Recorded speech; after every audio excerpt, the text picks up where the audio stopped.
Mica. Mohini के 3 बेटे थे। पति खूब अच्छा कमाता और बड़े घर के ऐश सब था मोहिनी के जीवन में। लेकिन एक चीज जो नहीं थी वो थी सुकून।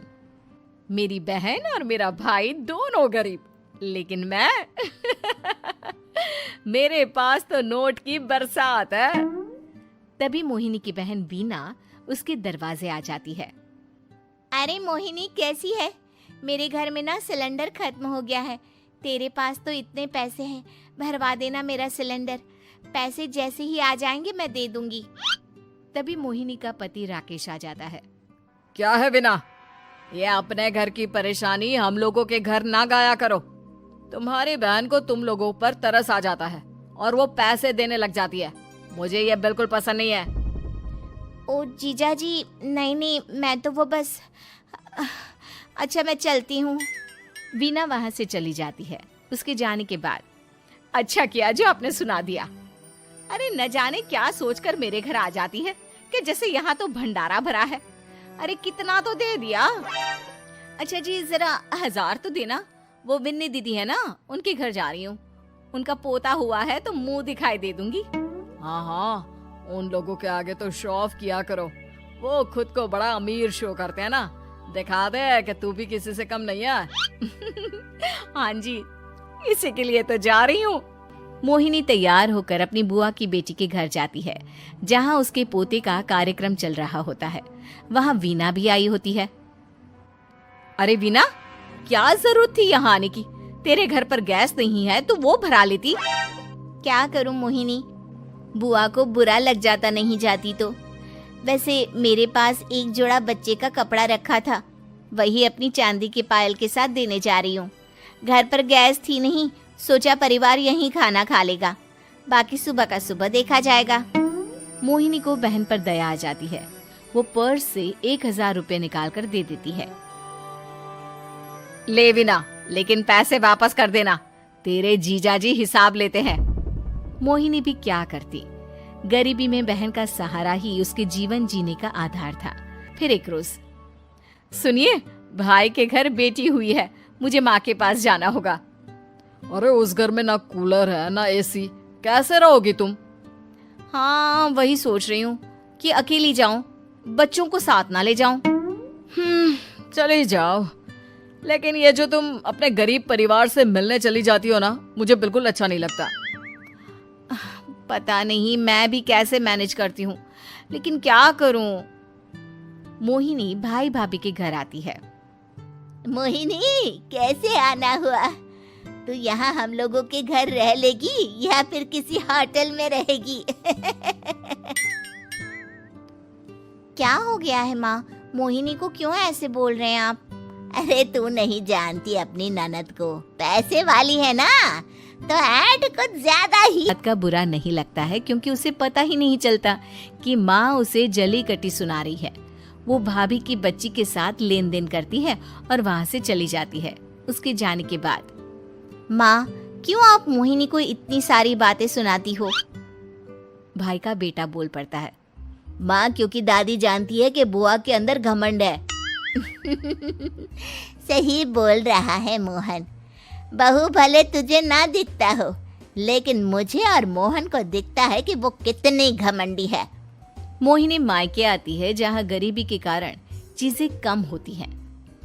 इस मोहन के बच्चे को काम पर लगा दो ना, किसी दुकान या किसी होटल में। बर्तन धो लिया करेगा, कम से कम 4 पैसे और आएंगे घर में। देख मोहिनी, माना तेरे पास पैसा है, लेकिन तेरे भाई के दिन इतने भी बुरे नहीं चल रहे कि वो अपने बच्चे की पढ़ाई रुकवा कर उससे बर्तन धुलवाए। मोहन माँ की ओर देखता है, जैसे आंखों से बोल रहा हो, देख लिया बुआ का हाल। हाँ मोहिनी, बात तो सही है, लेकिन अभी मोहन को पढ़ना है। आखिर तुम भी तो अपने दोनों बेटों को पढ़ा रही हो ना। मेरे बेटों से कैसे कंपेयर कर सकती हैं आप? अरे वो तो कलेक्टर बनेंगे। हाँ, कल को वो मोहन को नौकरी में रख लेंगे, क्यों? मोहिनी कुछ दिन और रहकर चली जाती है। धीरे धीरे दिन बीतता है। मोहन बड़ा होता है और कड़ी मेहनत से सफल भी हो जाता है। मोहिनी, माँ के जाने के बाद तो तुमने भाई भाभी के घर जाना छोड़ ही दिया, क्यों? वो क्या है ना, उन लोगों का घर छोटा है, मेरे बच्चे जाना ही नहीं चाहते। पर तुझे क्यों अचानक मायके की बात याद आ गई? यार मेरा तो मायका है, भाई भाभी है, मेरा तो आना जाना लगा ही रहता है। हाँ, क्योंकि तुझे आदत है ना ऐसे छोटे से घर में और कम पैसे में रहने की। वैसे क्या खबर है आजकल मायके की अपने? अब वो घर छोटा और कम पैसे का नहीं रहा, क्योंकि मोहन तो बहुत बड़ा आदमी बन गया है। फिर क्या? मोहिनी भाभी को फोन करती है। मोहन किसी बड़ी कंपनी का मैनेजर हो गया है क्या भाभी? क्या ये सच है? हाँ मोहिनी दीदी, अच्छा कमा रहा है। देख लो भाभी, पहले भी आपने कई गलतियां की थी, आप थोड़ा संभल कर चलना। भाभी को मोहिनी की बात समझ में नहीं आती कि वो क्या कहना चाहती है। फिर एक दिन बीना मोहिनी से कहती है, मोहिनी, हमारा भतीजा मोहन अच्छा कमा रहा है, क्यों ना मैं अपने बेटे की नौकरी के लिए उससे बात करूं? अरे बुआ का बेटा है, ये सोचकर मदद तो करेगा ना? हाँ हाँ, क्यों नहीं करेगा, उसके बुरे दिन में तो हम भी खड़े थे। मोहन को वीना फोन करती है और अपने बेटे की मदद करने की बात करती है। हाँ हाँ बुआ, क्यों नहीं, आप सिद्धार्थ को भेज दें, मैं अपनी ही कंपनी में उसकी नौकरी करवा देता हूँ। दिन बीतते हैं, अब वीना के हालात भी अच्छे हो जाते हैं। क्या बात है वीना, तूने भी कार ले ली, वो भी इतनी अच्छी? हाँ मोहिनी, अपने भतीजे के कारण तो हम लोगों की दिन अच्छी हो गए।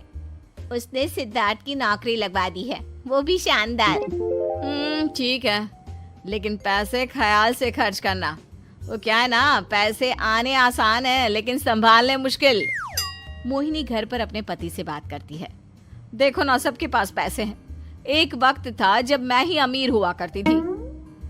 लगता है कि ज्यादा दिन नहीं रह पाओगी, मेरी नौकरी को कुछ साल ही बचे हैं और तुम्हारे दोनों लड़के निकम्मे हैं। उन लोगों को बोलो ना कि नौकरी करे। तभी वहाँ मोहिनी के बेटे भी आ जाते हैं। अरे हमें क्या मोहन समझा है जो दिन रात गधे की तरह काम करते रहे? खैर, दिन फिरते हैं और मोहिनी के पति की नौकरी भी खत्म हो जाती है। मोहिनी क्या करे, थोड़े से पैसे में गुजारा नहीं हो रहा है। तो क्या करे, मेरी समझ में कुछ नहीं आ रहा। मोहन को बोलो ना कि वो इन दोनों के लिए नौकरी देखे, जैसे सिद्धार्थ के लिए नौकरी देखी है। मोहिनी क्या कहती, उसे अपने वो दिन याद आ जाते हैं जब उसने भाभी से मोहन को नौकर बनने की सलाह दी थी। क्या हो गया, क्या सोच रही हो मोहिनी? यही कि वक्त कभी भी किसी का भी पलट सकता है, ऊपर वाले से डर कर रहना चाहिए।